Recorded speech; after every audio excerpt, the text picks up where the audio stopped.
د منګول اختر خلک خپله ښځه بې دردۍ سره وژلې وه. دا بیا د 24 ګنټو کې پولیسو ګرفتار کړو او هغه ته عزتمن ویل کېږي چې یعنې خپله سزا میلاو شوله، چې یعنې ازبرند کړی شو او ویې وژلو. راځئ مینوال، تاسو موږ سره په دغه ویډیو کې کتلی شئ. د دې ویډیو نه مخکې اول زه تاسو ته دا یادګینه وکړم، تاسو کو چارې زموږ په دې سوپر کلیک چینل کې نوي وئ، چینل هم نوي سبسکرایب کړئ. مهرباني وکړئ تاسو زموږ د سوپر کلیک چینل د سره سبسکرایب کړئ، خوا کې ورسره د لږ نشان ووهئ چې هر یوه نوې معلوماتي ویډیو تاسو ته په اسانۍ باندې د اختر خلک عزتمنو. تاسو ته معلومه ده چې څو ورځې مخکې یو تصویر دغه شانتې په سوشل میډیا باندې ډېره سخت وایرل شوی و چې هغه ښځه خپل خاوند ایښې وه او بیا پرې یعنې ورکول ته ځي او هغه پرې د پاسه پروت او چغې یې وهلې. هغه دغه د چغو او د دغه جریان نه دا معلومه کېدل چې دغه ماشوم چې کله غچي نو د دغه د مور بدله به د خپل پلار نه اخلي.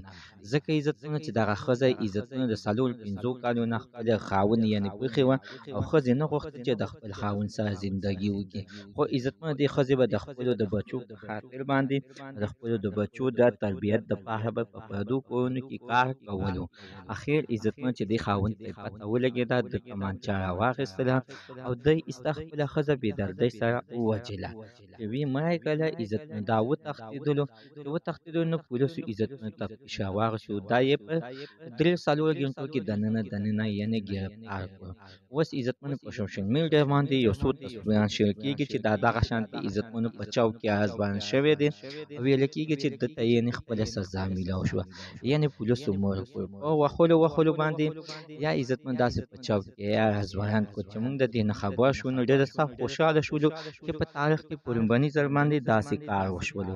چې موږ کله معلومات وکړو نو هغه عزتمنو تر اوسه پورې یعنې ویل کېږي چې د ملکنډ په غټ جیل کې دی او دا یعنې ټول عمر دپاره قیدي دی.